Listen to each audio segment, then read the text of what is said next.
Heidely ho, studentinos. Today we are going to talk about resumes. So buckle up and get ready for it. What is a resume? A resume is a document containing appropriate and important facts about a person who's looking for a job. So it's all the important things that you need to tell a potential employer about you when you're applying for a job. Why? Well, it organizes all of your stuff, all the experiences that you have, all of your skills, and showcasing your knowledge. So it just kind of gives like a picture of you before I even meet you, me being the potential employer. It just kind of gives a picture, kind of says this is who I am and what kind of skills and stuff I have. So how do you do one? Especially for those of you who don't have any work experience or very little work experience, the way that you write your resume is about focusing on the skills section. Focus on the part of the resume that talks about all of the things that you are good at. All right, so there are two main types of resumes. And the first one is called functional, and it organizes your experience by areas of skill and education, avoiding the chronology of your experience, your work experience, and that kind of thing. So it's more what you all will probably be, the type of resume that you all will be doing. So it concentrates more on all of the things that you're good at, all of your skills, and that kind of stuff. The other one is called chronological, and this one organizes your skills by work experience. So it's really going to list out the jobs that you've had, the experience that you've had in the work world, starting with your most recent. This works best for like a person who's had a lot of jobs over a long period of time. So for example, I would use this one, and I would start with my most recent job. So that would be teacher at Cooper High School. And then I would go back and list down the line, it'd just be a list of jobs. So it would be that one, this one that I'm currently doing. Then previously assistant manager at Calvin Klein. Before that, it was assistant manager at Van Heusen, and I just kind of keep going down the line backwards. But since most of you don't have a ton of work experience, this is probably not the most appropriate. And so what we're going to kind of concentrate on is the combination resume. And this one has skills and experience first and then employment history. So we're really talking about your skills. The skills are the most important thing. Even if you've had a job before, right off the bat, right off the top, we're going to talk about your skills, what you're good at, what your strengths are, what you're bringing to the table as an employee is going to be the big part of this. There are a couple other types of resumes. There's a targeted resume. This one is a resume that you write very specifically for the job that you're looking for. And that's something that you probably won't have to worry about until you're farther along in your career in the work world. And then there's a mini resume, which, to be honest, I have never done a mini resume, but this is just a really quick overview of your career highlights and qualifications. So you wouldn't necessarily list all of your jobs that you've ever had, you just list the most important ones. You wouldn't list all of the skills that you have, you just list your most important ones. Like I said, I personally have never done one of those. You might have to do one. It might be something that comes up, but more than likely the combination resume is going to be the one that you're probably going to be doing most of the time. All right, so let's break it down. Let's talk about what goes into the resume. Okay, the first thing, the most important thing is your name and contact information. Always at the top is who you are and how to get a hold of you. Okay, so for example, this is, Joe Student. That's Joe Student's address. This is Joe Student's phone number. And then there's Joe Student's email address. Important thing about email address, currently right now, you would be able to use your school email address if you needed to. But it is really important to have just kind of a professional email address. So something with your name, like this, this just says joestudent21@gmail.com. Something with your name in it, something that's simple and professional. Okay, we don't want, I don't know, cool guy 420 or whatever. I don't know what you guys have. I don't want to know what you guys have, but let's make it professional. It's always good to have your name involved somehow. And then like a Gmail account is usually considered more professional. And then we go on to your skills. Okay.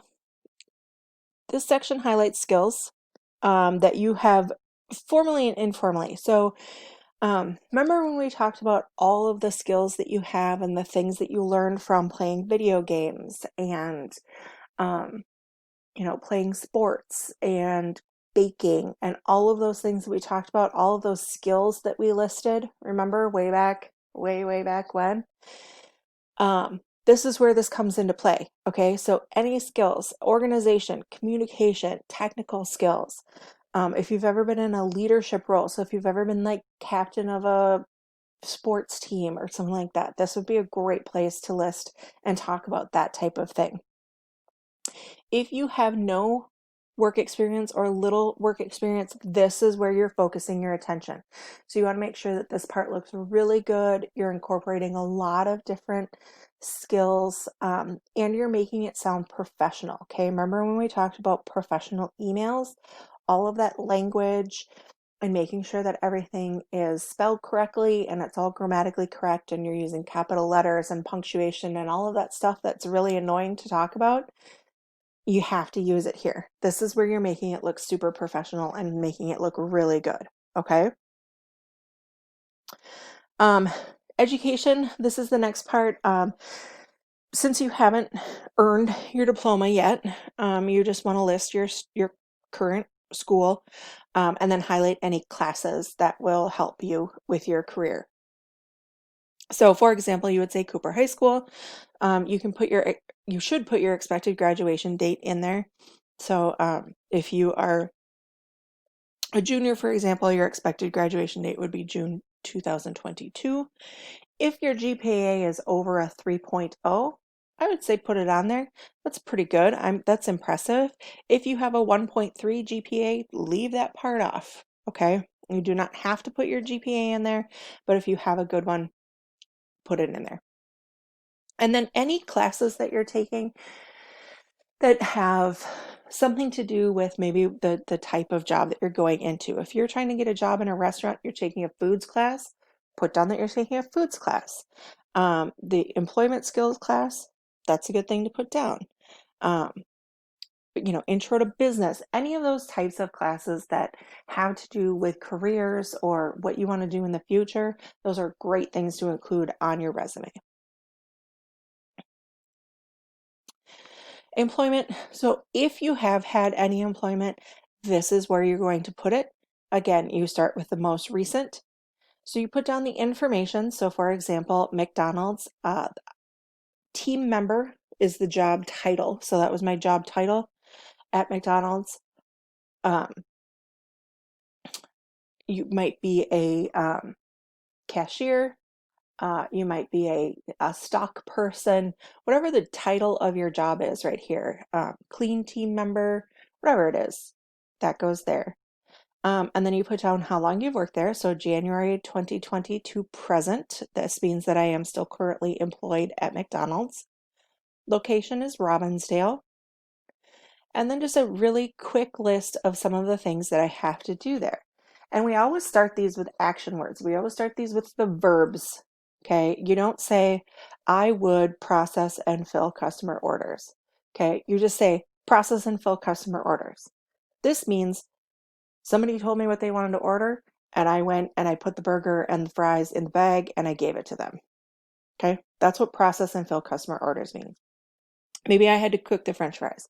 Maybe one day I was in charge of making sure that all of the fries were hot and cooked and salted. That goes on the list. Operate the cash register. If you're ever in charge of operating the cash register, put it on there.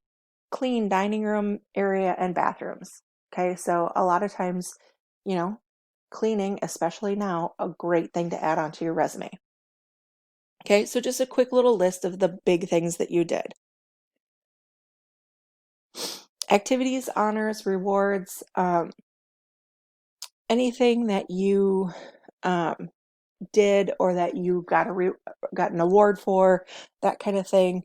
So like if you're ever on the honor roll, if you're on the National Honor Society, if you are involved in the community and you were running a 5K and you raised $1,000 for cancer research or whatever it is, that's a great thing to put on in this area. And references. Okay, references are qualified people who have supervised you in a formal setting. Ideally, it would be previous bosses, but if you've never had a job or anything, then you could use teachers, you could use coaches, organizational group leaders. If you're in Treehouse, if you do Treehouse, maybe there's some people there who would be able to be good references for you. You should have 3 references. You need to make sure that you ask permission to use a person as a reference. So if you're going to put down Coach Howard as your reference, and you better talk to Coach Howard and be like, hey, Coach, can I put you down as a reference on my resume?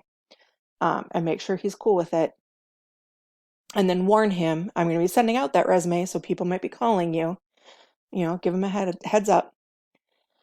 Never use your immediate family. This includes parents, siblings, aunties, uncles, grandmas, friends. Okay, I'm including friends and immediate family. This should be somebody who has some sort of formal supervision over you. Somebody who has seen you in a quote unquote formal setting and can speak to how you are in kind of a workplace as an employee. All right. So those are the basics of resumes. Next step, writing your resume. Here's a few things to remember when you do that. Be concise, accurate, and positive. Okay, so you want to keep it short and sweet. List your most recent job first. We talked about that. Stress skills and accomplishments. Okay, use keywords related to the job. So kind of gear it towards the job that you're looking for. Make it attractive to read. Make sure you have someone proofread it. Okay, so that they can make sure you're not making any mistakes and that everything's capitalized and everything. Do not lie or exaggerate. Okay, they'll figure it out. All right, so just be honest. Don't include salary history, so don't talk about money. Don't use pronouns or abbreviations. Again, you're making it formal. You're using your formal language. Do not overdo formatting, such as bold and italics, so don't make it all like weird fonts and all that kind of stuff. And don't use small type or overcrowd margins, okay? You want it to be really clear. You want to have some blank space on there without it looking completely empty. And we're going to talk about that when we write them. Okay? Great.